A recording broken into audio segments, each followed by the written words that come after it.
In terms of producing world-class golfers, South Africa is one of the most successful countries in the world.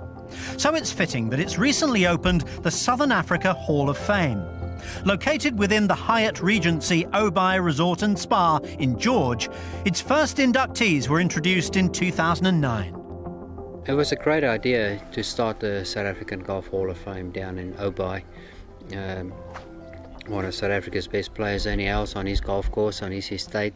So it was great, and it was great to be part of that for the last few years, you know, with the charity that was raised and the opening of it. And you know, we just need tourists now to come and support it and have a look at it. They really done a great job down there. Harry Bruce was the initial driving force behind the museum, and in 2006 Barry Cohen joined the team and things started to take shape.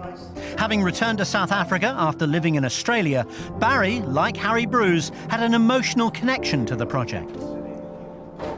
When I returned to the country, I found that my old friend Ishmael Chagli had died in relative obscurity. He was probably the second or third best player of colour from this country, as well as the best left-hander the country's produced. And that, together with the fact that Bobby Locke's collection had been sold abroad and there was no attempt to collect the memorabilia and to give due recognition to people for their achievements, I was very keen to get involved in this project.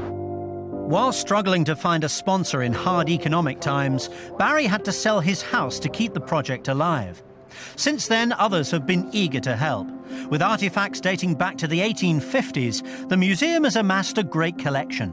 However, it's the research and storytelling that make the facility truly unique.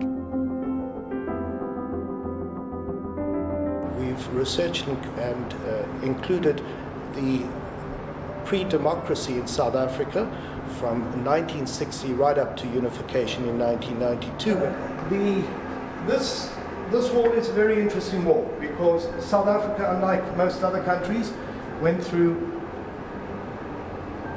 apartheid. Apartheid was where they separated white from black. The same thing happened in golf.